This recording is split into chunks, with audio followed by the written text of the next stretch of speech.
If you want to block an internet access for specific apps on your Samsung phone, follow the simple steps. So first of all, open up your settings. Here they are. Now locate your connections tab. Choose it. After that, we have to scroll down to our data usage tab. Choose this option.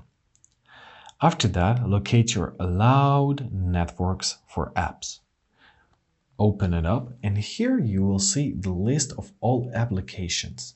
So scroll through them and find an application which you want to restrict. For example, let's restrict this application.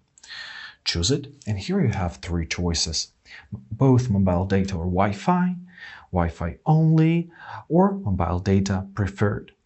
So for example, we want to restrict this application from using mobile data, so choose your Wi-Fi only option, and basically that's it. To block Wi-Fi access, choose mobile data preferred, and it will use mobile data. Now the app won't be able to use mobile data or Wi-Fi based on your preferences. And basically that's it.